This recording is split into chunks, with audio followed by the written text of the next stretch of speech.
আসসালামু আলাইকুম। আমি শফিকুল ইসলাম শাহজালাল বিজ্ঞান প্রযুক্তি বিশ্ববিদ্যালয় থেকে অনার্স মাস্টার শেষ করেছি। তোমাদের সাথে বেসিক্যালি আমার কথা হবে সাধারণ জ্ঞান নিয়ে। তো তোমাদের সকলকেই এসি জব কেয়ারের পক্ষ থেকে স্বাগতম, স্পেশালি আমার ক্লাসে। তোমাদের সবচেয়ে বেশি যে টপিক থেকে সাধারণ জ্ঞানের কোশ্চেনগুলো হয়ে থাকে, এরকম একটা টপিক নিয়ে আজকে কথা বলবো। এবং এই টপিকটা বেসিক্যালি পিলি, রিটেন এবং ভাইভাতে এই টপিক থেকে থাকবেই। এরকম একটা টপিক নিয়ে আজকে কথা বলার চেষ্টা করব। আমরা একটু শুরু করি, কি বলো? আজকে আমরা দেখব হচ্ছে, আজকে আমাদের টপিক হচ্ছে সংবিধান। আর তোমরা একটু জানালে খুশি হব যে আমার কথা শোনা যাচ্ছে কি না, সাউন্ড ক্লিয়ার আছে কি না। দয়া করে একটু কমেন্টস করো, ঠিক আছে? ওকে, আমরা শুরু করি। আমরা আজকে পড়বো হচ্ছে সাধারণ জ্ঞানের সবচেয়ে ইম্পর্ট্যান্ট এবং সবচেয়ে গুরুত্বপূর্ণ যে টপিকটা, সেটা হচ্ছে কি যেন, সংবিধান। মেবি দেখা যাচ্ছে না, তাই না? আচ্ছা, আমরা একটু নিচ থেকে আসি, এখন সম্ভবত দেখা যাবে। হ্যাঁ, সংবিধান। আচ্ছা, একটু কথা বলে নেই। বেসিক্যালি আসলে সংবিধান কাকে বলে? শোনা যার না। আচ্ছা, নাহিদের বাসা কই, সিলেট অঞ্চল নাকি? শিওর শোনা যায় না? নাহিদ সাহেব একটু কমেন্টস করে দিকে আবার, শোনা যায় কি না? It's maybe not clear. আচ্ছা, একটু সাউন্ডটা দেখার চেষ্টা করতেছি।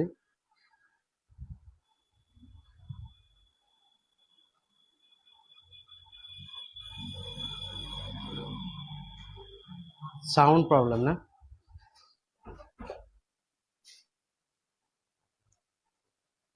সমস্যা, হ্যাঁ, শোনা যাচ্ছে না আর কি, কমেন্টস করছে বলে।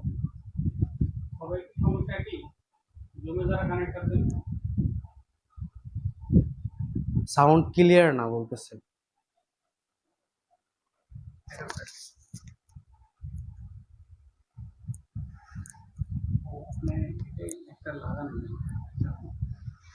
দুটোই লাগবে?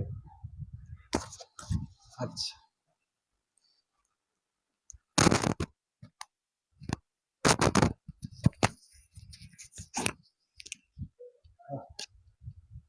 আমরা শেষ। ওদের তো শোনাই যায় না। হ্যাঁ,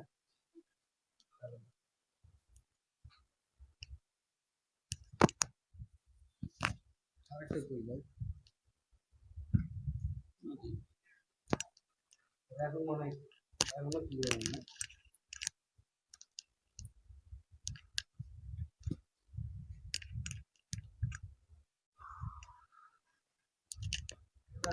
ডিজিটাল একটা নিয়ে নেবেন, কত সুন্দর। হ্যাঁ?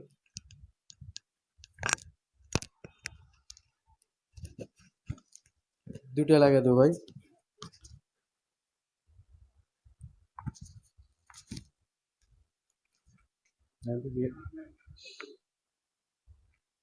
এখন শোনা যাচ্ছে কি না? এখনো মেবি শোনা যাচ্ছে না।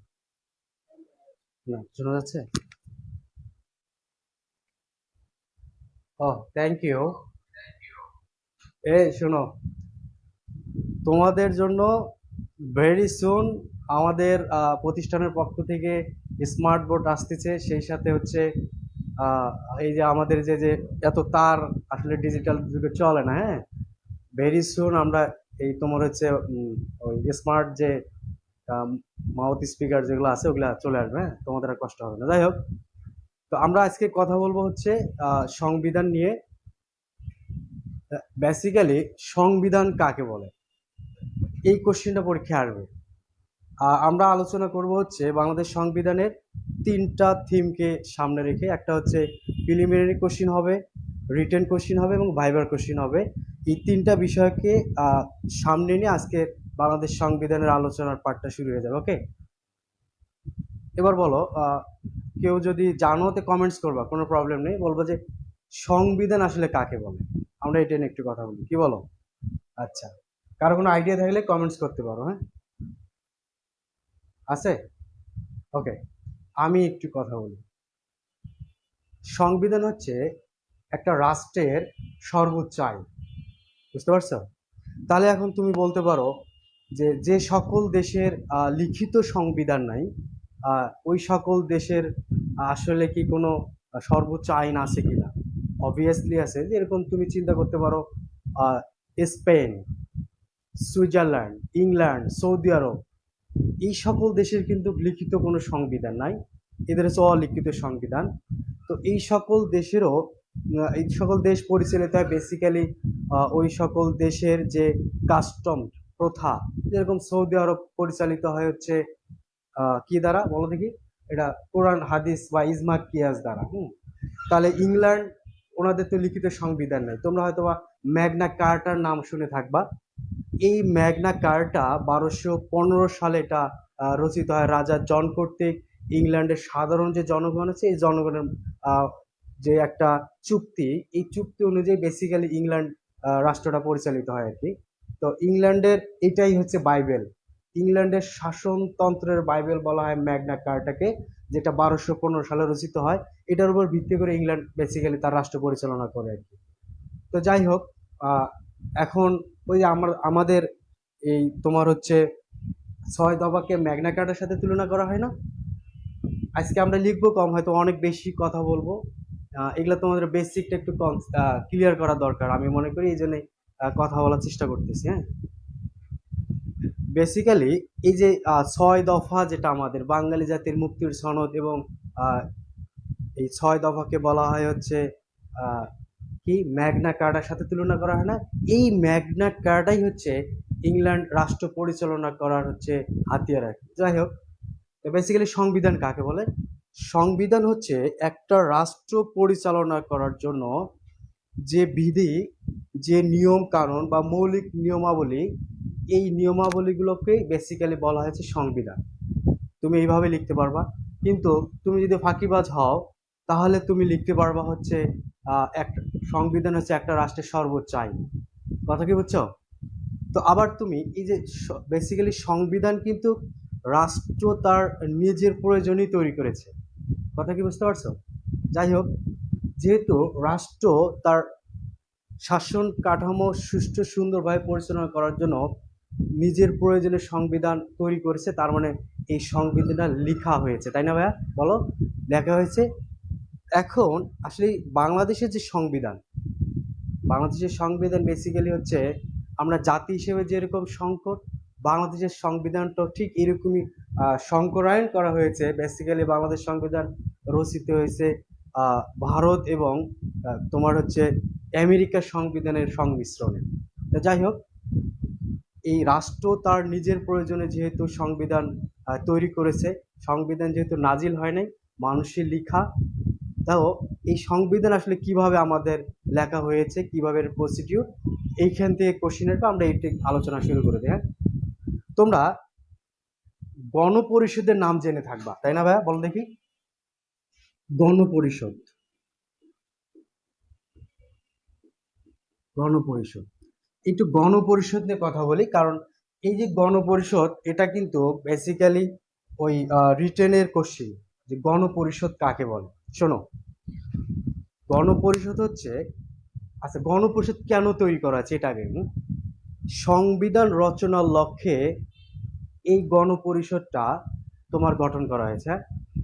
এখন গণপরিষদের সদস্য কারা ছিল এটা একটু জানা দরকার। আমরা 70-এর নির্বাচন জানি, এই 70-এর নির্বাচনে আওয়ামী লীগ প্রায় সংরক্ষিত 10টা আসন, মানে টোটাল আসন ছিল হচ্ছে নির্বাচিত হচ্ছে কয়টা, 300টা, এবং সংরক্ষিত 10টা। আওয়ামী লীগ 288টা এবং সংরক্ষিত 10টা, মোট 298টা আসন পায়। কথা কি বুঝছো? তো এই 70-এর নির্বাচনে এই যে যারা নির্বাচিত হয়েছে, এই এই আসনে যারা নির্বাচিত, তাদেরকে নিয়ে মোট 23 মার্চ 1972 সালে 469 জন সদস্য নিয়ে এই গণপরিষদ গঠন করা হয়। ভাইয়া কেন গঠন করা হয়? কারণ সংবিধান রচনার জন্য। কথা কি বুঝছো? তার মানে হচ্ছে 23 মার্চ 1972 সালে কতজন, 469 জন সদস্য নিয়ে এই গণপরিষদ গঠন করা হয়। কেন গণপরিষদ গঠন করা হয়েছে? গণপরিষদ গঠন করা হয়েছে হচ্ছে সংবিধান রচনার জন্য। কথা কি বুঝছো? তো যাই হোক, 26 মার্চ 1972 সালে 403 জন সদস্য নিয়ে এই গণপরিষদের কার্যক্রম শুরু হয়। কথা কি বুঝছো? এই গণপরিষদের আরেকটু ইনফরমেশন জানা দরকার। এই গণপরিষদের প্রথম যিনি সভাপতি ছিলেন, গণপরিষদ প্রথম সভাপতি, ওনার নাম হচ্ছে মাওলানা আব্দুর রশিদ। আব্দুর রশিদ রশিদ তর্ক বাগিস, মানে খুব তর্ক করতে না ভাই, না তর্ক না, আমরা যেরকম মাদানি বলি না, যাই হোক জিহাদি বলি, এরকম উনি বক্তৃতা দানে খুব পটু, একদম পটু ছিলেন, এই জন্য ওনাকে বলা হয়েছে বাগিস। হ্যাঁ, যাই হোক, খুব ইম্পর্টেন্ট, আমি শর্ট আউট করে দিব, এবং রিটেনে কিভাবে আসে, প্রিলিমিনারিতে কিভাবে আসে, এবং ভাইভাতে কিভাবে কোশ্চেন আসে সেটাও শর্ট আউট করে দেবো, তুমি একটু সময় দাও। হ্যাঁ, গণপরিষদের প্রথম যিনি স্পিকার, গণপরিষদের স্পিকার শাহ আব্দুল হামিদ। শাহ আব্দুল আব্দুল হামিদ। হ্যাঁ, এই যে লাস্ট যে রাষ্ট্রপতি উনি না কিন্তু, হ্যাঁ, এই শাহ আব্দুল হামিদ হলো আরেকজন। গণপরিষদের প্রথম যিনি ডেপুটি স্পিকার, ডেপুটি স্পিকার উনি হচ্ছেন মোহাম্মদ উল্লাহ।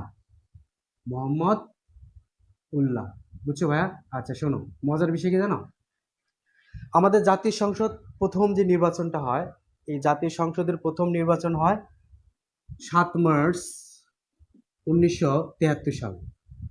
তাহলে বাংলাদেশের জাতীয় সংসদের প্রথম নির্বাচন হয় 7 মার্চ 1973 সালে। এই নির্বাচন হয়ে আমাদের প্রথম যে সংসদ গঠন করা হয়, এই সংসদের প্রথম স্পিকার কিন্তু আবার হয় মোহাম্মদুল্লাহ। বুঝতে পারছো ভাইয়া? এখন বিষয়টা দেখো, আমি তোমাকে একটু গণপরিষদে একটু কথা বলি। সংবিধান রচনার লক্ষ্যে গঠিত যে পরিষদ, এটা হচ্ছে গণপরিষদ। এইখান থেকে প্রিলিমিনারি একটা কোশ্চিন আসে যে সংবিধান রচনার লক্ষ্যে গঠিত কমিশনকে বা পরিষদকে কি বলা হয়? এটা হচ্ছে গণপরিষদ। বুঝতে পারছো? এটা হচ্ছে আমাদের প্রিলিমিনারি কোশ্চিন। এবং রিটেনের কোশ্চিন হচ্ছে গণপরিষদ কাকে বলে, গণপরিষদ কাজ কি ছিল, কেন গঠন করা হয়েছে। হ্যাঁ, তুমি এইভাবে লিখতে পারবা, 23 মার্চ 1972 সালে 469 জন সদস্য নিয়ে সংবিধান রচনার লক্ষ্যে গণপরিষদ যাত্রা শুরু হলেও 26 মার্চ 1972 সালে 403 জন সদস্য নিয়ে এই গণপরিষদের কার্যক্রম শুরু হয়। কথা ক্লিয়ার? এরপরে সবচেয়ে ইম্পর্টেন্ট যে কোশ্চিনটা পিলিতে এসেছিল, যে গণপরিষদের প্রথম সভাপতি কে ছিলেন? গণপরিষদের প্রথম সভাপতি ছিলেন মাওলানা আব্দুর রশিদ তর্কবাগিস। কথা ক্লিয়ার? এরপরে আরেকটা কোশ্চিন প্রিলিমিনারিতে আসতে পারে যে বাংলাদেশের জাতীয় সংসদের প্রথম স্পিকার কে ছিলেন? এই যে মোহাম্মদুল্লাহ, উনি কিন্তু গণপরিষদের প্রথম ডেপুটি স্পিকার ছিলেন। কথা ক্লিয়ার? তো এই ছিল হচ্ছে আমাদের গণপরিষদ। এখন এই যে গণপরিষদ, তোমাকে এটা জানা লাগবে, কারণ 72-এর সংবিধানকে পড়তে গেলে অবভিয়াসলি তোমার গণপরিষদটা জানতে হবে। হ্যাঁ, এইখান থেকে অনেক কোশ্চেন আসবে প্রিলি রিটেন এবং ভাইভাতে। কথা ক্লিয়ার? ওকে, তোমরা একটু হালকা একটু কথা বলো, আমাকে ক্লিয়ারলি শোনা যাচ্ছে কিনা, অথবা একটু কমেন্টস করলে I will be satisfied with you. Okay, thank you ভাইয়া। আচ্ছা, তাহলে আমরা একটু সামনে আগাচ্ছি। এবার শোনো, আমি একটু আগে বলেছিলাম সংবিধান কি হয়নি ভাইয়া, বলো দেখি। এটা নাজিল হয় না, এটা তৈরি করা হয়েছে, বুঝছো? তা আমরা একটু সংবিধানের একটু ইতিহাস পড়ে আসি। বিলিভ অর নট ইট, এই ইতিহাস থেকে কোশ্চিন থাকবে, একটু সময় লাগবে, ধৈর্য সহকারে তোমরা যারা আছে একটু দয়া করে একটু খাতা কলমটা নিয়ে বসলে আমার বেশি সুবিধা হবে। হ্যাঁ, আচ্ছা আমরা একটু দেখি। একটা হচ্ছে সংবিধান আমরা ইতিহাস লিখবা, এটা তুমি একটা সাব টপিকও দিতে পারো, যে সংবিধান রচনার ইতিহাস। বলো যে ইতিহাস পড়বো না বিধায় তো আমি কি পড়েছিলাম ভাইয়া? সায়েন্স পড়েছিলাম, আপনি আমার ইতিহাস পড়াচ্ছেন? না ভাই, এই ইতিহাসটা আর একটা ইতিহাস। ওকে, আমরা একটু সংবিধানটা একটু শর্ট আউট করে আসি। সংবিধান, শোনো, আমি একটু লিখি, লিখতে হয়তো বা 2-3 মিনিট সময় লাগবে, এরপরে আমি সুন্দর করে তোমাকে আলোচনা করে দিয়ে দেবো। হ্যাঁ, 10 জানুয়ারি, হ্যাঁ 10 জানুয়ারি 1972-এ আমি একটু শর্ট করে লিখতেছি, হ্যাঁ, স্বদেশ প্রত্যাবর্তন, হ্যাঁ, বর্তন, আচ্ছা, দিবসই লিখে ফেলি, হ্যাঁ, তোমাদের জন্য সুবিধা হবে। এরপরে আসো, দেখা যায় কিনা একটু জানাবো, হ্যাঁ। 11ই জানুয়ারি 1972, হ্যাঁ, ওকে, 11ই জানুয়ারি 1972 সালে অস্থায়ী সংবিধান আদেশ জারি করেন, হ্যাঁ, অস্থায়ী সংবিধানের সংবিধানের আদেশ, আদেশ শর্টকাট করে লিখতেছি, হ্যাঁ, আমি বুঝাই দিব তো। এরপরে আসো 10 এপ্রিল, তোমরা তো গরিব, এপ্রিল বললে তো বুঝবা না, হ্যাঁ, এপ্রিল, হ্যাঁ, 10 এপ্রিল 1971 সালে ওই যে গণপরিষদ আছে না ভাই, এই গণপরিষদ প্রথম অধিবেশন করে, হ্যাঁ, গণপরিষদ প্রথম অধিবেশন করেন, হ্যাঁ। এরপরে আসো, এই যে 11 এপ্রিল 1972 সালে এই গণপরিষদ কি করেন ভাই, এই গণপরিষদ একটা কমিটি গঠন করে দেন, হ্যাঁ, নাম হচ্ছে, আমি শর্টকাট করে নিলাম, খসড়া সংবিধান রচনা কমিটি। কমিটিটা নিয়ে একটু কথা পরে বলতেছে, হ্যাঁ? আচ্ছা, বিশ্বাস করো এইখান থেকে 100% কোশ্চেন আসবে, তুমি বই খুলে এগুলোই পাবা ইনশাল্লাহ, এবং প্রিভিয়াস ইয়ার কোশ্চেন তুমি একটু অ্যানালাইসিস করলে এগুলোই দেখবা। আচ্ছা, এরপর আসো 12 অক্টোবর 1972 সালে এই যে খসড়া সংবিধানটা আছে না, এটা গণপরিষদে প্রথম উত্থাপন করা হয়, গণপরিষদে প্রথম জমা দেওয়া হয়, হ্যাঁ, জমা দেওয়ায় উত্থাপন করা হয়, আমরা এটা একটা বললেই হবে, কোনো প্রবলেম নেই। এরপরে দেখো 4 নভেম্বর 1972 সালে 4 নভেম্বর 1972 সালে এই গণপরিষদ প্রথম কি করা হয়, এই যে খসড়া সংবিধানটা জমা দেওয়া হয়, ওকে, 4 নভেম্বর 1972 সালে এই গণপরিষদ কর্তৃক খসড়া সংবিধানটা গৃহীত হয়, কথা কি বুঝছো, গৃহীত হয়, আমি এগুলো সব আবার বুঝা বলবো, একটু ওয়েট করো। এবং যেহেতু গৃহীত হয় সেহেতু 4 নভেম্বর বাংলাদেশ সংবিধান দিবস, অনেকবার পরীক্ষা এসেছিল।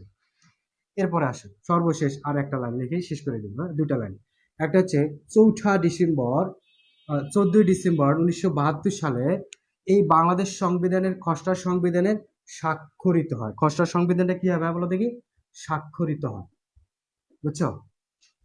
সবচেয়ে ইম্পর্টেন্ট লাইন, 16 ডিসেম্বর 1972 সালে এই বাংলাদেশ সংবিধানের কার্যক্রম শুরু হয়, ভাই বিশ্বাস করো এইখান থেকে তোমার ম্যাক্সিমাম কোশ্চিন কমন, বুঝছো। তাহলে আমরা একটু এটা নিয়ে একটু কথা বলি, কনসেপ্ট ক্লিয়ার হয়ে যাবে। এই তোমরা কমেন্টস করো তো, সবচেয়ে রোমান্টিক মাস কোনটা জানো, সবচেয়ে রোমান্টিক মাস কোনটি, এই সব কম, এপ্রিল মাস, ফেব্রুয়ারি, ওয়াহ, শিওর শিওর শিওর, তোমরা তো শিওর। আচ্ছা, এবার দেখো তো, আমরা একটা মাসের নাম লিখবো হচ্ছে জানুয়ারি, ইংলিশে লিখছে, হ্যাঁ, এবার বাংলাতে লিখবে, এবার একটু বাংলাতে লিখ, ইংলিশে লিখি জানুয়ারি। এবার দেখো তো, তোমরা যে ফেব্রুয়ারি বলো রোমান্টিক মাস, দেখো এই রোমান্টিক মাসটা চেঞ্জ হয় কিনা। আচ্ছা, জানুয়ারি মাসটা আমরা যদি কেটে দিয়ে কি হয় বলো দেখি, কি হয় জানো, এই কথা বলো, জানো না, তার মানে রোমান্টিক মাস কোনটা? এই রোমান্টিক মাস কোনটা বল, জানুয়ারি মাস। এখন থেকে ফেব্রুয়ারি চেঞ্জ, কি কথা বুঝছো, রোমান্টিক মাস হচ্ছে জানুয়ারি মাস, ওকে ডান। এবার আসো আমরা একটু পড়ি, মাঝে মাঝে একটু ওই মশলা না হলে তো ভালো লাগে না, বুঝে নাই।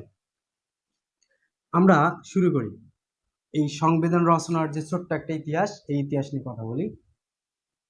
স্বদেশ প্রত্যাবর্তন দিবসটা আসলে কি, এই মনে হয় ঈদের আগে একটা পরীক্ষা আসছিল যে বাংলাদেশ স্বদেশ প্রত্যাবর্তন দিবস কত তারিখ, 10 জানুয়ারি। তোমরা জানো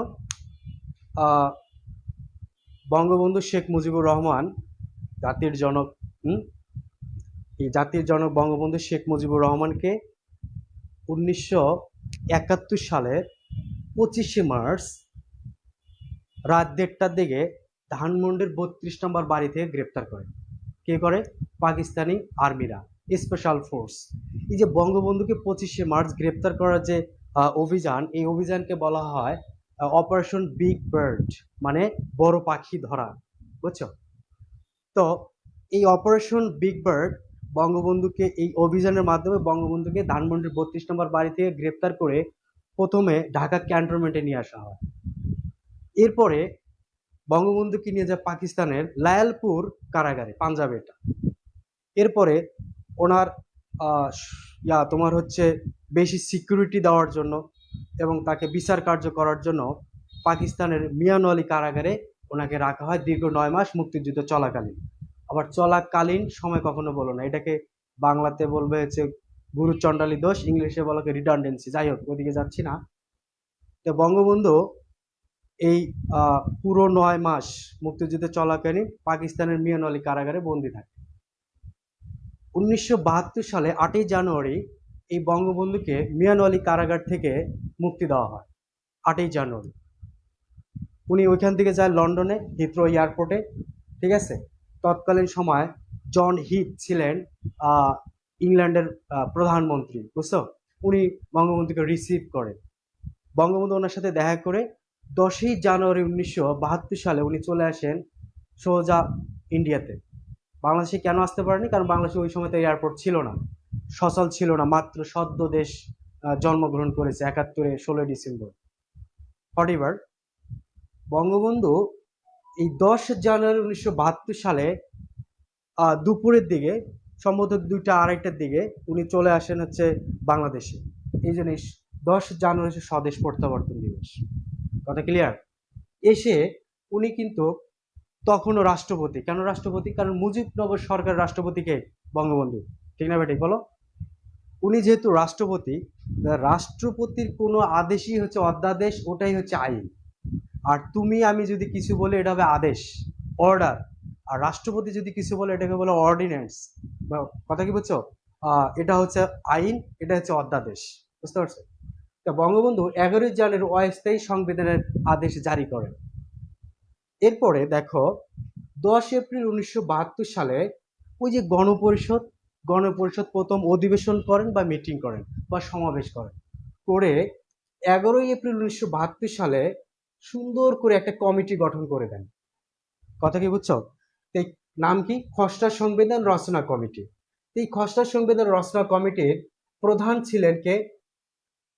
এখানে লিখতেছে, হ্যাঁ, প্রধান ছিলেন ডক্টর কামাল। কথা কি বুঝছো? এই খসড়া সংবিধান রচনা কমিটির মোট সদস্য ছিল হচ্ছে মাত্র 34 জন। এটা বারবার পরীক্ষায় আসবে। খসড়া সংবিধান রচনা কমিটির সদস্য 34 জন। খসড়া সংবিধান রচনা কমিটির একজন নারী সদস্য ছিলেন, ওনার নাম হচ্ছে বেগম রাজিয়া বানু। একজন বিরোধী দলীয় নেতা ছিলেন, মানে ন্যাপ করতেন, ন্যাশনাল আওয়ামী পার্টি, মানে বাম রাজনীতি করতেন। যেরকম এই তোমার হচ্ছে ফুটবল জগতে কালো মানিক পেলে, রাজনৈতিক জগতে বাংলাদেশের প্রেক্ষাপটে কালো মানিক বলা হতো সুরঞ্জিত সেনগুপ্ত। তো উনি একজন বিরোধী দলীয় নেতা ছিলেন। হ্যাঁ, তো বিরোধী দলীয় নেতা, হ্যাঁ, ছিলেন একজন, নাম হচ্ছে সুরঞ্জিত সেনগুপ্ত। আমি শুধু সেন বাবু লিখে দিলাম। কথা বুঝছো? এই খসড়া সংবিধান রচনা কমিটি সুন্দর করে একটা খসড়া সংবিধান রচনা করেন বা লিখে ফেলেন। এটা কত পৃষ্ঠা ছিল জানো? এটা ছিল হচ্ছে 93 পৃষ্ঠা। আমরা ওটা আসতেছি, সংখ্যা তত্ত্ব পড়ার ওটা ক্লিয়ার হয়ে যাবে। তো এই খসড়া সংবিধান রচনা কমিটি প্রধান ছিলেন হচ্ছে ডক্টর কামাল, সদস্য ছিল 34 জন। একজন নারী সদস্য ছিলেন, নাম হচ্ছে বেগম রাজিয়া বানু। হ্যাঁ, আর একজন বিরোধী দলীয় নেতা ছিলেন, নাম হচ্ছে সুরঞ্জিত সেনগুপ্ত বা সেনবাবু। কথা বুঝতে পারছো? এবার শোনো, এর পরবর্তীতে এসে এই খসড়া সংবিধান রচনা কমিটি সুন্দর করে তাদের এই যে 93 পৃষ্ঠার একটা খসড়া সংবিধান রচনা করলেন, করে 12 অক্টোবর 1972 সালে গণপরিষদকে জমা দিলেন যে দেখেন আমাদের খসড়া সংবিধানটা কেমন হয়েছে। চুল ছেঁড়া অভিযান বলে বলতেছে, ওয়াও, এটা তো অনেক সুন্দর হয়েছে। এরপরে 4ই নভেম্বর গণপরিষদ কর্তৃক এই খসড়া সংবিধানটা গৃহীত হয়, মানে গ্রহণ করে, অ্যাকসেপ্ট করে, যেটা ভালো সংবিধান, ভালো হয়েছে, এটাই আমরা গ্রহণ করে ফেললাম। এই জন্যই 4ই নভেম্বর হচ্ছে বাংলাদেশ সংবিধান দিবস। কথা কি বুঝতে পারছো? এখানে কোশ্চিন আসবে যে গণপরিষদ কর্তৃক বাংলাদেশের সংবিধান গৃহীত হয় কত তারিখ? গৃহীত হয় 4ই নভেম্বর। বাংলাদেশ সংবিধান দিবস কত তারিখ? কত তারিখ বলো দেখি? 4ই নভেম্বর বাংলাদেশ সংবিধান দিবস। এরপরে আসে যখন গৃহীত হয়ে যায় তখন এই যে গণপরিষদের 403 জন সদস্য যে গণপরিষদের কার্যক্রম শুরু হয়েছে, 403 জনের মধ্যে দেখো 399 জন এই খসড়া সংবিধানে স্বাক্ষর করেন। তার মধ্যে দেখো রচনা কমিটির যে চিরঞ্জিত সেনগুপ্ত আছে না, সেন বাবু, উনি কিন্তু স্বাক্ষর করেন না। কথা কি বুঝছো? তো গণপরিষদের 403 জন সদস্যের মধ্যে 399 জন সদস্য এই খসড়া সংবিধানটা স্বাক্ষর করেন। আর এক মিনিট,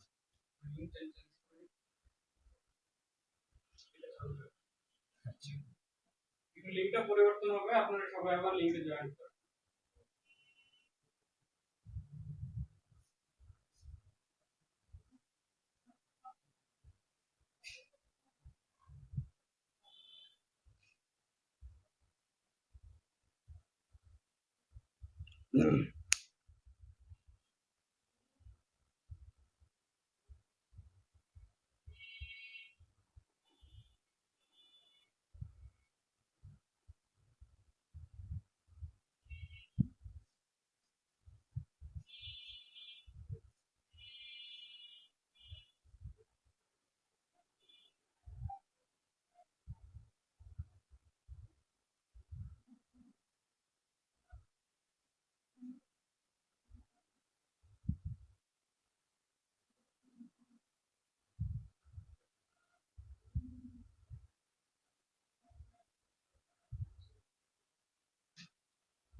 যেমনটা বলছিলাম, তোমরা আবার এনশিওর করবা আমাকে শোনা যাচ্ছে কিনা। হ্যাঁ, একটু কমেন্টস করলে আমি মেবি। হ্যাঁ, থ্যাংক ইউ ভাই। যেমনটা বলছিলাম যে 4 ডিসেম্বর 14 ডিসেম্বর 1972 সালে গণপরিষদ কর্তৃক বাংলাদেশ সংবিধানটা স্বাক্ষরিত হয়। কতজন স্বাক্ষর করেন? 399 জন। 4 জন করেন নাই, এর ভিতরে বিরোধী দলীয় নেতা ছিলেন চিরঞ্জিত সেনগুপ্ত। কথা বুঝছো? এরপরে দেখো যে 16 ডিসেম্বর 1972 সালে যেহেতু স্বাক্ষরিত হয়েছে, গৃহীত হয়েছে, হ্যাঁ, এই জন্যেই 16 ডিসেম্বর 1972 সালে বাংলাদেশ সংবিধানের কার্যক্রম শুরু হয়ে যায়। বিশ্বাস করো এই কোশ্চিনটা কতবার যে এসেছিল, ঠিক আছে, এটার কোনো শেষ নেই। এটা এসেছিল, এটা এসেছিল, এটা এসেছিল, এইখানে তো কথাই নেই। পিলি রিটেন সব একসাথে আসবে, বুঝছো? তাহলে আমরা একটু শর্ট আউট করে ফেলি। যেখান থেকে এটা কনফার্ম যেটা আসবে আর কি, শর্ট আউটটা হচ্ছে দেখো, স্বদেশ প্রত্যাবর্তন দিবস। স্বদেশ প্রত্যাবর্তন দিবস হচ্ছে 10 জানুয়ারি। এরপরে দেখো যে গণপরিষদ প্রথম অধিবেশন করেন হচ্ছে 10 এপ্রিল 1972 সালে। গণপরিষদ কর্তৃক খসড়া সংবিধান রচনা কমিটি গঠিত হয় 11 এপ্রিল 1972 সালে। এই খসড়া সংবিধান রচনা কমিটির প্রধান ছিলেন ডক্টর কামাল এবং মোট সদস্য ছিলেন হচ্ছে 34 জন। নারী সদস্য ছিলেন 1 জন, নাম হচ্ছে বেগম রাজিয়া বানু, এবং বিরোধী দলীয় নেতা ছিলেন সুরঞ্জিত সেনগুপ্ত বা সেনবাবু। 34 আর 35 নিয়ে তোমাদের মধ্যে একটা ক্যাচাল লাগতে পারে। ওই যে আগরতলা ষড়যন্ত্র মামলার আসামি 35 জন, কিন্তু এই সংবিধান রচনা কমিটির সদস্য 34 জন, এই জন্য এই দুটোই পরীক্ষাতে আসে। বুঝতে পারছো? এবং আরেকটা জিনিস হচ্ছে যে এই যে খসড়া সংবিধানটা গণপরিষদে প্রথম উত্থাপন করা হয় 12 অক্টোবর 1972 সালে, উত্থাপন বা জমা দেওয়া হয়। 4 নভেম্বর 1972 সালে গণপরিষদ কর্তৃক বাংলাদেশের সংবিধানটা গৃহীত হয়। এই জন্যই 4ই নভেম্বর 4ই নভেম্বর হচ্ছে বাংলাদেশ সংবিধান দিবস।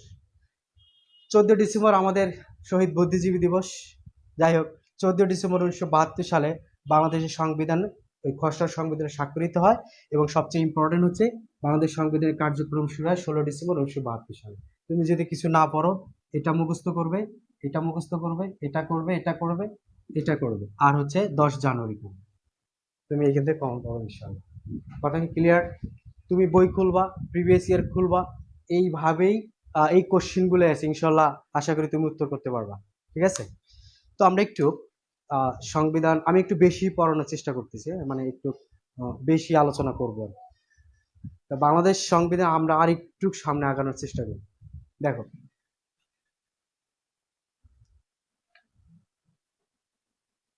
মুছে দিলাম। হ্যাঁ, তোমরা স্ক্রিনশট দিয়েও রাখতে পারবে, তোমরা খাতা কলম নিয়ে বসতে পারবে, তোমার যেটা ভালো লাগে। হ্যাঁ, শোনো ভাই, আমরা একটু তাল মিলানো যাচ্ছে না? আচ্ছা ঠিক আছে, আমি আর একটু স্লোলি বলবো। ওকে ওকে, আমি আরো স্লো বলবো, তোমরা তাল মিলাতে পারবা, কোনো প্রবলেম নেই। হ্যাঁ, ওকে।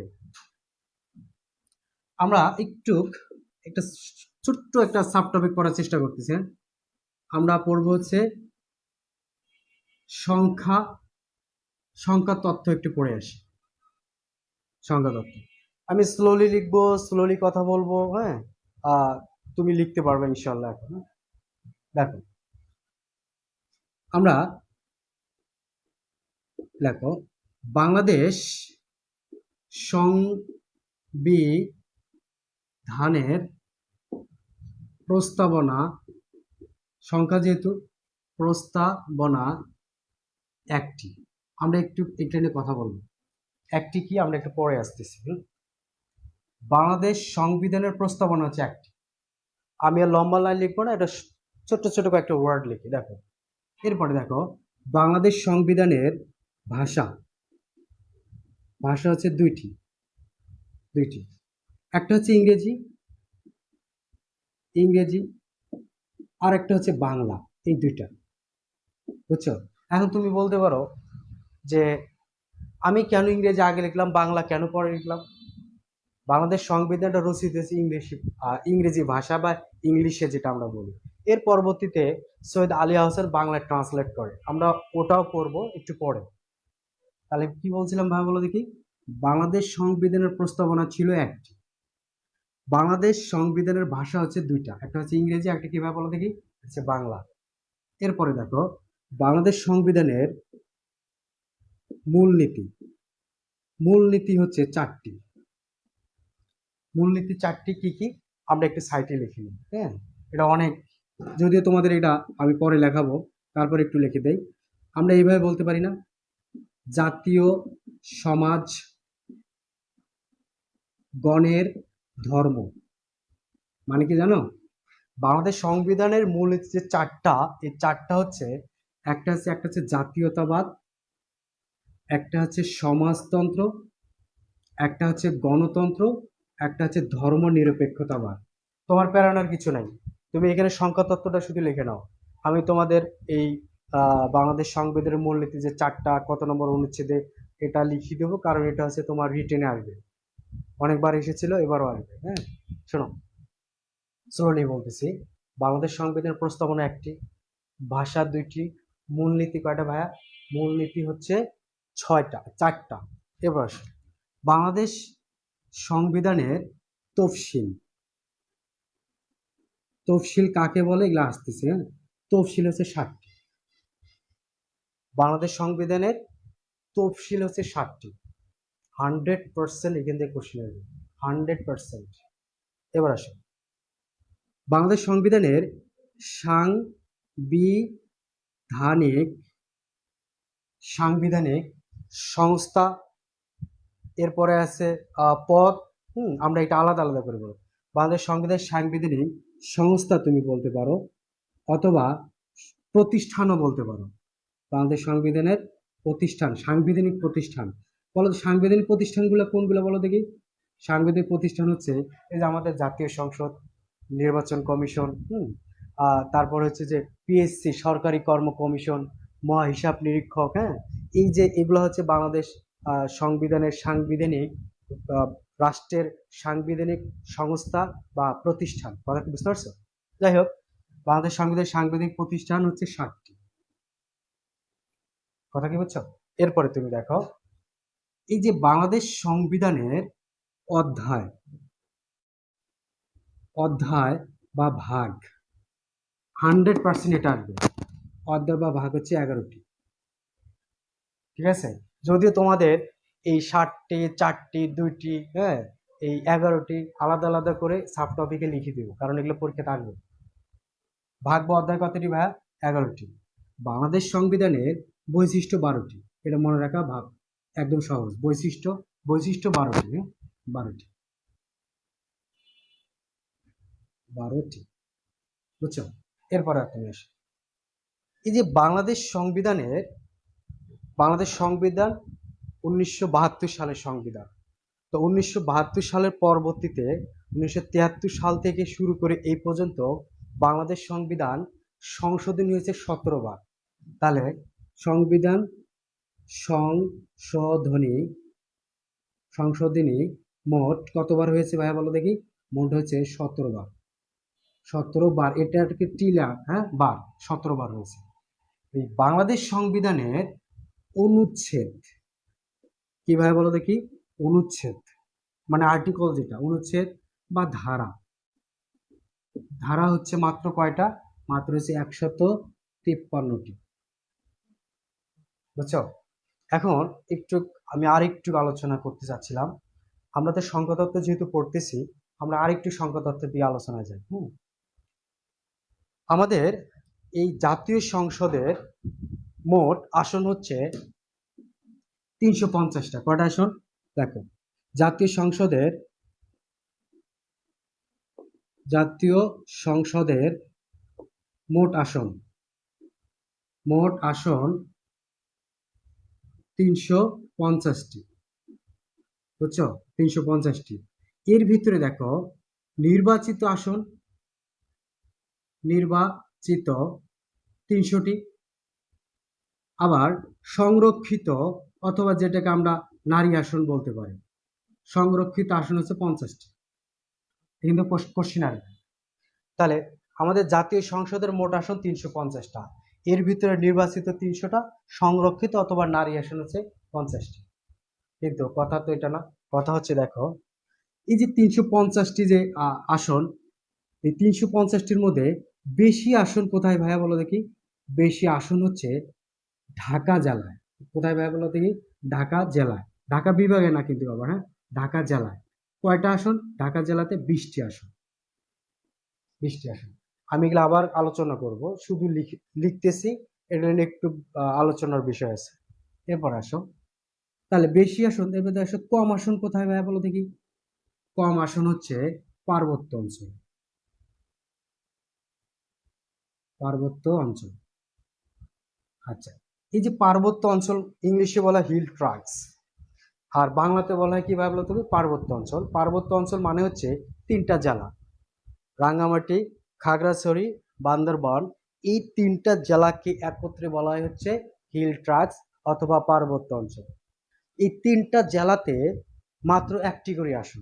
কয়টা করে আসন? মানে রাঙ্গামাটিতে একটা, খাগড়াছড়িতে একটা এবং বান্দরবানে একটা। 3টা জেলাতে 3টা, মানে একটা করে, মানে 3টা আসন। কিন্তু ঢাকা জেলায় 20টা আসন। কথা কি বুঝছো? তার মানে পার্বত্য অঞ্চল কয়টা করে? 1টি করে। 1টি করে, তার মানে 3টা জেলা 3টি।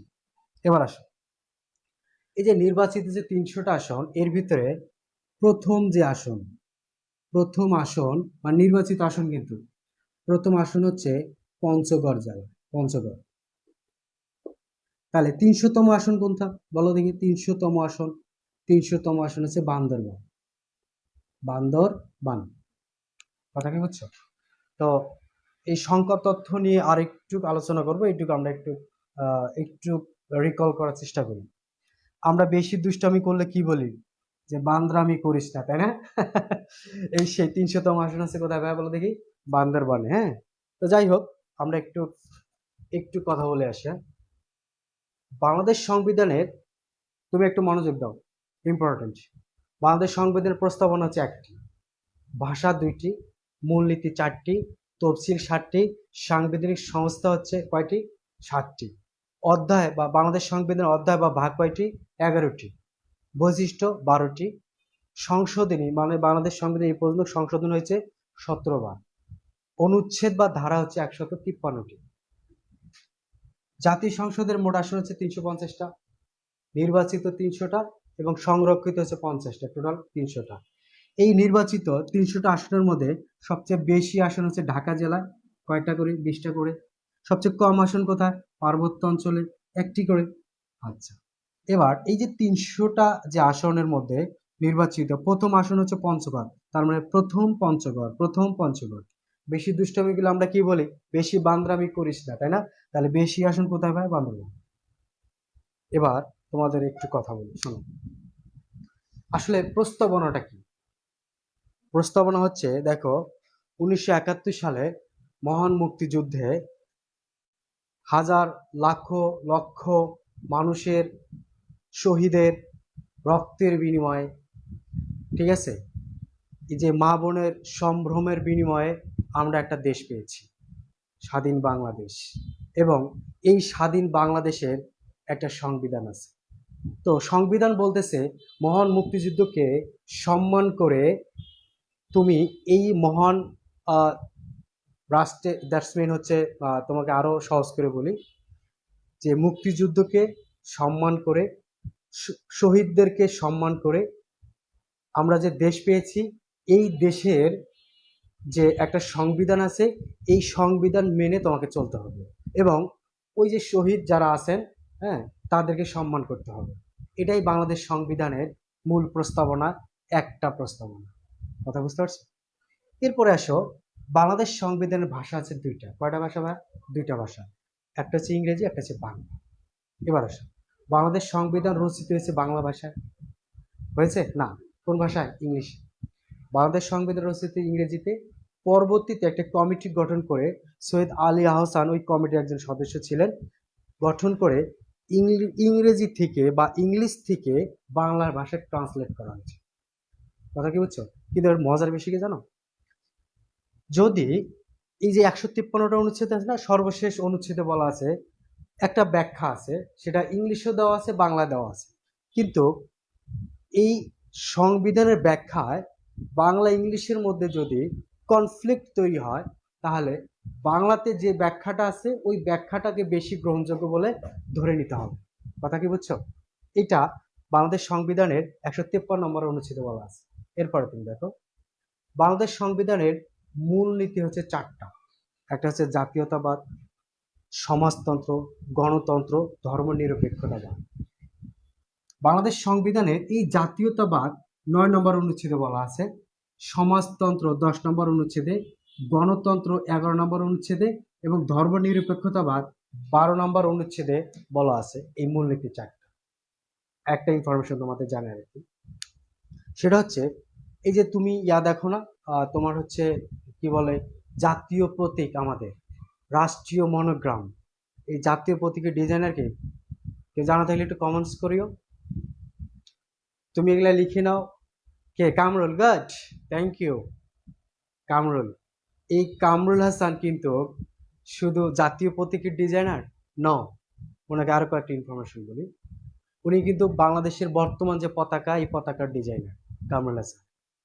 এই যে আমাদের ওই যে বিমান আছে না, বিমান বাংলাদেশ এয়ারলাইন্স, ওইখানে একটা পাখি আছে, বলাকা পাখি বলা হয়।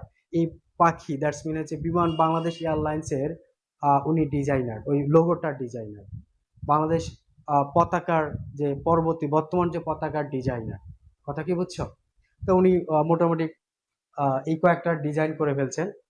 তো কি বলছিলাম বলো দেখি, কি বলছিলাম? মূলনীতি।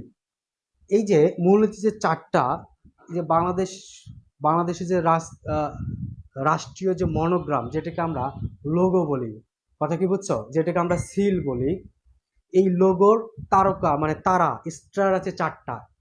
এবং এই যে জাতীয় যে প্রতীক, কথা কি বুঝছো, শাপলা, যেটা জাতীয় প্রতীক আমাদের শাপলা না, এই যে তোমরা এইভাবে দেখে ফেলবা, হ্যাঁ, মানে আমি কিন্তু ভালো আর্ট করতে পারি না, একটু নাটক করার চেষ্টা করতেছি। এটা হচ্ছে ধানের শীষ, বুঝছো? এখানে হচ্ছে তোমার সুন্দর করে তিনটা হচ্ছে ওই পার্ট আছে না, আমাদের পার্টের তিনটা পাতা আছে। এইখানে একটা স্টার, এইখানে একটা স্টার, এইখানে একটা স্টার, এইখানে একটা স্টার, আর মাঝখানে ভাসমান হচ্ছে শাপলা। এটা হচ্ছে আমাদের জাতীয় প্রতীক। যদিও বাংলাদেশের জাতীয় সংসদের জাতীয় প্রতীক কোনটা? এই শাপলাই কিন্তু। কথা কি বুঝছো? আচ্ছা, যাই হোক, এই যে চারটা যে তারকা আছে না, এই চারটা তারকাই কিন্তু এই যে আমাদের মূলনীতি, বুঝছো? এছাড়াও তুমি দেখবা ওই যে বাংলাদেশের জাতীয় লোগো, যেটা মনোগ্রাম, যেটা আমরা এন সাহা, ঠিক আছে, নিত্যানন্দ সাহা, ঠিক আছে। তো এই নিত্যানন্দ সাহা কিন্তু বাংলাদেশের জাতীয় যে তোমার প্রতীক, কি বলে, রাষ্ট্রীয় মনোগ্রাম যেটা, হ্যাঁ, এই রাষ্ট্রীয় লোগো যেটা, এটার কিন্তু ডিজাইন করেছেন, ওটারও কিন্তু তারকা চারটা, এই সেই মূলনীতি চারটা। Got it?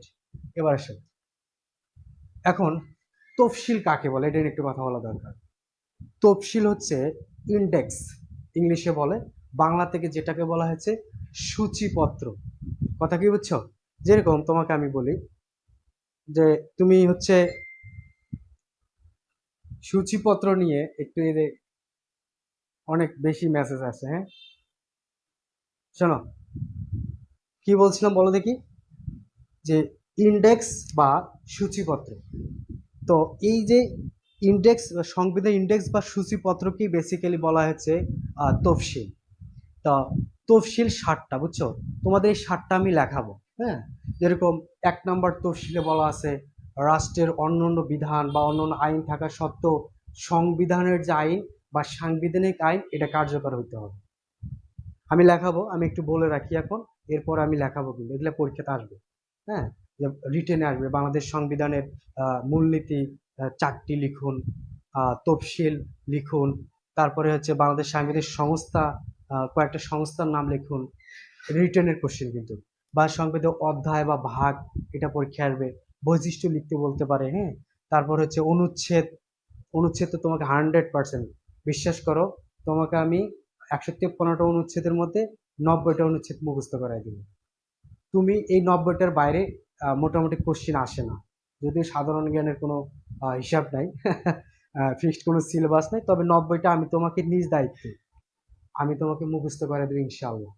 শোনো, তারপরে হচ্ছে রাষ্ট্রপতি, 2 নম্বর তফসিলে বলা আছে রাষ্ট্রপতি নির্বাচন, এটা কিন্তু বিলুপ্ত হয়ে গেছে। এখন যেমন এমপিরা মাঠ পর্যায়ে নির্বাচন করে, আগে রাষ্ট্রপতি নির্বাচন হতো মাঠ পর্যায়ে। এখন কি রাষ্ট্রপতি মাঠ পর্যায়ে নির্বাচিত? নো, সংসদ সদস্যদের ভোটে রাষ্ট্রপতি নির্বাচিত হয়, সংসদ সদস্যের ভোটে স্পিকার নির্বাচিত হয়। কথা কি বুঝছো?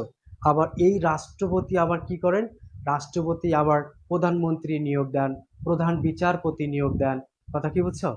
তো প্রধানমন্ত্রী এবং প্রধান বিচারপতি নিয়োগের ক্ষেত্রে ওই রাষ্ট্রপতি কিন্তু প্রধানমন্ত্রীর পরামর্শ নিতে পারবেন না, 48-এর 3 নম্বর অনুচ্ছেদে বলা আছে। আমরা এগুলো আলোচনা করব, অনেক বেশি ইম্পর্টেন্ট, বুঝছো? তো কি বলছিলাম বলো দেখি, এইরকম করে সাংবিধানিক হচ্ছে তফসিল। তারপর হচ্ছে 3য় তফসিলে বলা আছে যে শপথ ও বাণী, আমরা শপথ ও বাণী একটু পড়বো, পরেই তোমাদের ক্লাস শেষ হয়ে যাবে এখন, হ্যাঁ। শপথ ও বাণী 4 নম্বরে বলা আছে হচ্ছে রাষ্ট্রের যখন ক্রান্তিকালীন মুমূর্ষ সময়, রাষ্ট্রের ক্রান্তিকালীন রাষ্ট্র জরুরি অবস্থা জারি করতে পারবে। কথা কি বুঝছো? কি অবস্থা জারি করতে পারবে? জরুরি অবস্থা জারি করতে পারবে। এরপরে 5ম তফসিলে বলা আছে যে 7ই মার্চের ভাষণ। সপ্তম 5ম তফসিলে, এটা বিসিএস এসেছিল, অনেকবার এসেছিল, বুঝছো? 6 নম্বর তফসিলে বলা আছে হচ্ছে যে 26শে মার্চের স্বাধীনতার ঘোষণা। কথা কি বুঝছো? আর 7ম তফসিলে বলা আছে যে 10 এপ্রিল 1971 সালে মুজিবনগর সরকার কর্তৃক স্বাধীনতার ঘোষণাপত্রটি জারি। 7মে পত্র জারি, কি কথা বুঝছো? আর 6ষ্ঠ হচ্ছে 26শে মার্চের স্বাধীনতার ঘোষণা, 7মে হচ্ছে ঘোষণাপত্র জারি। বুঝতে পারছো? তো এই ছিল হচ্ছে তফসিল। দেখো, সাংবিধানিক সংস্থা তোমাকে বলছিলাম কি, জাতীয় সংসদ। তোমাকে বলতে পারে রিটেনে, ভাই বিশ্বাস করো এখান থেকে কোশ্চেন এসেছে যে কয়েকটি সাংবিধানিক সংস্থার নাম লেখো অথবা প্রতিষ্ঠানের নাম লেখো। তুমি লিখবা আমাদের জাতীয় সংসদ সাংবিধানিক প্রতিষ্ঠান, সরকারি কর্ম কমিশন মানে বিপিএসসি যেটা, এটা নির্বাচন কমিশন সাংবিধানিক প্রতিষ্ঠান। এছাড়াও আরো আছে, কি কি আছে ভাই বলো দেখি। এছাড়াও রয়েছে হচ্ছে নির্বাচন কমিশন, মহা হিসাব নিরীক্ষক, ঠিক আছে। এগুলো হচ্ছে আমাদের সাংবিধানিক প্রতিষ্ঠান বা সংস্থা। অধ্যায় বা ভাগ, ঠিক আছে, 11টি, এটা পরীক্ষা আসবে। বৈশিষ্ট্য 12টি, 17টি, 153টি, হ্যাঁ। এখন আমি একটু শর্ট আউট করতেছি, এরপরে তুমি দেখো যে মোট আসন কয়টা, 350টা, নির্বাচিত হচ্ছে 300টা, সংরক্ষিত বা নারী আসন 50টি, বেশি আসন ঢাকা জেলায়, কম আসন পার্বত্য অঞ্চলে 1টি করে, প্রথম আসন পঞ্চগড়, 300তম আসন বান্দরবান। কিন্তু কথা এখানে, কথা আরেকটি আছে, যেহেতু সংখ্যা তত্ত্ব পড়তেছি, আমরা সংখ্যা নিয়ে আরেকটি কথা বলে ফেলি। সেটা দেখো কোথায় লিখলে ভালো হবে, এখানে একটু লিখে ফেলি, হ্যাঁ, না সাইটে লিখবো, এখানে দেখা যাবে। আচ্ছা, এইখানেই লিখে ফেলি, হ্যাঁ। দেখো এইখানে লিখলেও মেবি হতে পারে, হ্যাঁ। এবার আসো একটু কথা বলি। এই যে বাংলাদেশের আমাদের জাতীয় সংসদে অনেক পাওয়া, তুমি জানো? আমাদের সর্বোচ্চ আইন হচ্ছে সংবিধান, কিন্তু এই সংবিধান আইন প্রণয়ন করতে পারে, আইন তৈরি করতে পারে, আইন জন্ম দিতে পারে জাতীয় সংসদ। কথা কি বুঝছো? তার মানে সংবিধানের চেয়েও এই আমাদের জাতীয় সংসদে পাওয়ার বেশি নাকি, কারণ এটা জন্ম দিতে পারে। তাহলে এখন এই যে সংবিধান যে জাতীয় সংসদ তৈরি করেন, এমনি এমনি তৈরি হয় না। সংবিধান এই আইন আইন জাতীয় সংসদে, মানে এটাকে বিল বলা হয়, রেস্টুরেন্টে বিল না, কিন্তু সংসদে কোনো আইনকেই বলা হয় বিল, কোনো প্রস্তাবনাকেই হচ্ছে বিল বলা হয়, বুঝছো? তো সংসদের যে আইন, এই প্রস্তাবনা যে বিল, সংসদের 2/3 ভোট ছাড়া কোনো বিল কোনো কখনোই পাশ হবে না। কথা কি বুঝছো? আর যদি পাশ হয়ে যায়, তাহলে এই বিলটা রাষ্ট্রপতি মানে সর্বোচ্চ 15 কার্য দিবসে সিগনেচার করতে হবে, স্বাক্ষর করতে হবে। আর যদি এমার্জেন্সি হয়, বেশি জরুরি হয়, তাহলে সংসদে কোনো বিল পাশকৃত কোনো বিল রাষ্ট্রপতি সিগনেচার করবে, সাইন করবে 15 কার্য দিবসে। আর যদি জরুরি হয়, তাহলে সেটা হবে 7 কার্য দিবসে তোমাকে পাশ করবে। এখন তাহলে আমরা এটা লিখতে পারি না, বলো দেখি, যে রাষ্ট্রপতি কোনো বিল কোনো বিল কোনো বিল অ্যাপ্রুভ করবেন, স্বাক্ষর করবেন, কথা কি বুঝছো? কত দিনে? 15 কার্য দিবস। কথা কি বুঝছো? আর সেটা যদি মনে করো জরুরি হয়, জরুরি হলে সেটা কত কার্য দিবস? 7 কার্য দিবস হবে। এখন বিষয়টা আর একটা আছে, আমাদের যে জাতীয় সংসদ আছে না ভাই, এই জাতীয় সংসদের কোরাম, এখন কোরাম কি, কোরাম নিয়ে একটু কথা বলি। কোরাম, আসো, কোরাম কোরাম হয় 60 জনের। কয়জনের ভাইয়া বলো দেখি? 60 জনের। মানে কি? মানে হচ্ছে, আমি একটু তোমার স্কুল জীবনে চলে আসি। ধরো আমরা স্কুলে ছোটবেলায় যখন আমরা প্রাইভেট পড়তাম, তখন গণিত স্যার, ইংলিশ স্যার মাঝে মাঝে বলতেন না, তোরা আসিস না, আমি ব্যাচ ছাড়া পড়াই না, কমপক্ষে 5 জন না হলে পড়াই না। তার মানে ওই 5 জন হচ্ছে গণিত স্যারের কোরাম। তুমি 5 জন গেলে সমস্যা নেই, 6 জন গেলে সমস্যা নেই, 5-এর উপরে যাও, স্যার খুশি হবেন। তাহলে ওই যে সর্বনিম্ন যে একটা সংখ্যা বলে দিছে, এটাই হচ্ছে ওই গণিত স্যারের বা ইংলিশ স্যারের কোরাম। তাহলে এখন তুমি এটা চিন্তা করো যে জাতীয় সংসদের কোরাম আসলে, জাতীয় সংসদের কোরাম হচ্ছে, দেখো, জাতীয় সংসদের কোনো অধিবেশন বসতে গেলে কমপক্ষে সেটা 60 জন সদস্য উপস্থিত থাকতে হবে। 59 জন যদি সংসদ সদস্য উপস্থিত থাকে, তাহলে সেটা ওইখানে ওই সময় আর কোনো জাতীয় সংসদের কোনো অধিবেশন বসতে পারবে না।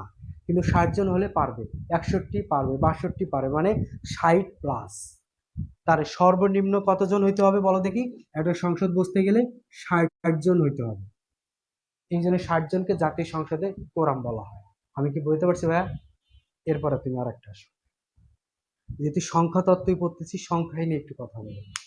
আমরা গণপরিষদে আমরা কিন্তু খসড়া সংবিধান জমা দিয়েছিলাম না, বলো দেখি? এই যে 12ই অক্টোবর গণপরিষদে খসড়া সংবিধান জমা দিয়েছি। এই খসড়া সংবিধানের পৃষ্ঠা ছিল কতটা জানো? এই খসড়া সংবিধানের পৃষ্ঠা ছিল মাত্র হচ্ছে 93টা। কতটি ভাইয়া বলো দেখি? 93টি পৃষ্ঠা ছিল। আবার 14 ডিসেম্বর 1972 সালে এই যে গণপরিষদের সদস্য কর্তৃক খসড়া সংবিধানটি স্বাক্ষরিত হয়েছে না, স্বাক্ষর হয়ে এই 93 সহ স্বাক্ষর সহ মোট পৃষ্ঠা হয়েছে 108টি, 108টি পৃষ্ঠা হয়েছে। তার মানে খসড়া সংবিধানের পৃষ্ঠা ছিল 93টি এবং স্বাক্ষর সহ হয়েছে 108টি।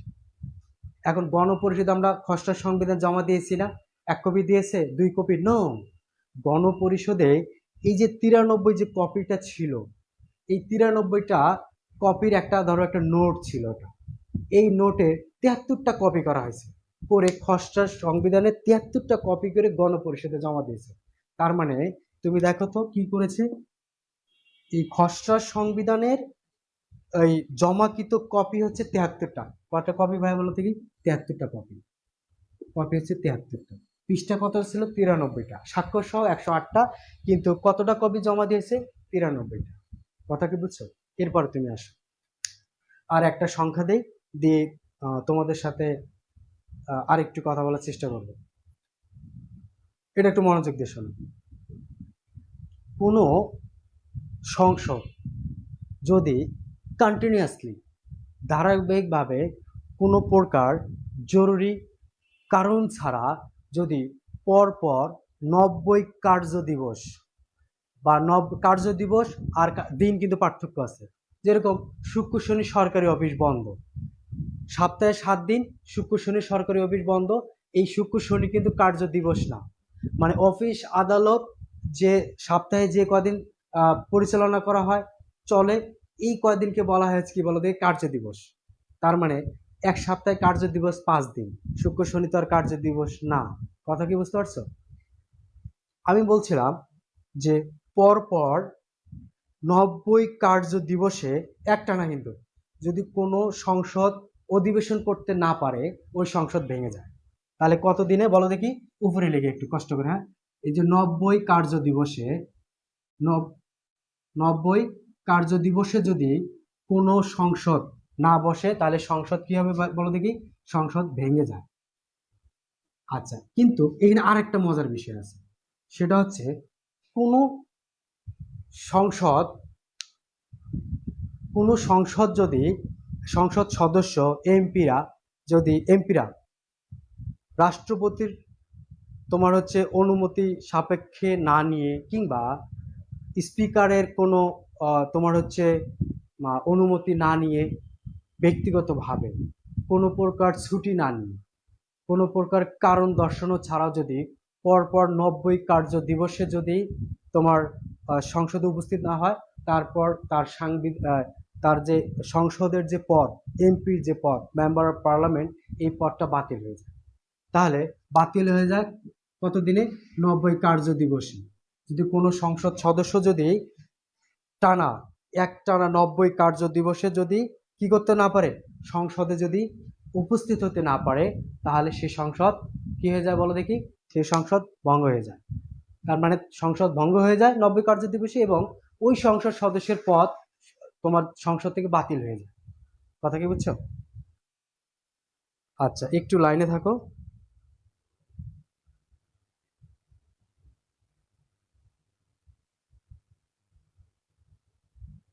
ওই যে জুমের টাইম আউট হয়ে গেছে, বুঝছো? তো ওটা একটু কারেকশন করে একবার রিভিশন দিয়ে আমরা শেষ করে দিব। শেষ করে দিব। আচ্ছা, তাহলে ওটা অনেক আগে শেষ হয়ে গেছে। চলছে। শোনো, তোমাদের 1 মিনিট কথা বলে নিই। সেটা হচ্ছে তোমাদের সাথে বাংলাদেশ সংবিধানের পুরো পার্ট নিয়ে কথা হবে, ঠিক আছে? তোমাদের একটু রেসপন্স ফিলিংস একটু শেয়ার করিও, আমার জন্য ভালো লাগবে। আমরা খুব সহজ সাবলীলভাবে বাংলাদেশ সংবিধানকে আমরা আয়ত্তে নিয়ে আসবো, মুখস্থর মতো। কথা কি বুঝতে পারছি? কিন্তু একটু আমাকে সময় দিতে হবে, হ্যাঁ। শোনো, আমি একটু শর্ট আউট করি, 1 মিনিটে শেষ করে দিচ্ছি। আমরা পড়েছি বাংলাদেশের সংবিধান। সংবিধান একটা রাষ্ট্রের সর্বোচ্চ আইন। সংবিধান গঠন করার জন্য আমাদের প্রয়োজন কি? আমাদের হচ্ছে তোমার সংবিধান রচনা করার জন্য গঠিত হয়েছে গণপরিষদ। গণপরিষদ কি আমরা পড়েছি। এরপর আমরা একটু সংখ্যাতত্ত্ব পড়েছি। সংখ্যাতত্ত্বের মধ্যে সবচেয়ে ইম্পর্টেন্ট যে বিষয়টা ছিল, বাংলাদেশ সংবিধানের প্রস্তাবনাটা তুমি অবশ্যই পড়বা, ভাষা পড়বা, মূলনীতি পড়বা, তারপর হচ্ছে তফসিল পড়বা, অধ্যায় ভাগ পড়বা, সংশোধনী পড়বা, ধারা বা অনুচ্ছেদ পড়বা, হ্যাঁ। সংরক্ষিত আসন, নির্বাচিত আসন, সংরক্ষিত আসন, বেশি আসন, কম আসন, প্রথম আসন, 300তম আসন। এরপরে দেখো কোরাম আছে না, কোরামটা পড়ে ফেলো 100%। কথা কি বুঝছো? আর সংসদ ভেঙে যায় 90 কার্য দিবসে যদি সংসদ না বসে, আর কোনো এমপি যদি, মেম্বার অফ পার্লামেন্ট যদি কোনো ছুটি ছাড়া, কারণ দর্শানো ছাড়া 90 কার্য দিবসে সংসদে উপস্থিত না হতে পারে, তাহলে তার সংসদের যে এমপির যে পদটা, এটা পদ বাতিল হয়ে যায়। তোমাদেরকে অসংখ্য ধন্যবাদ।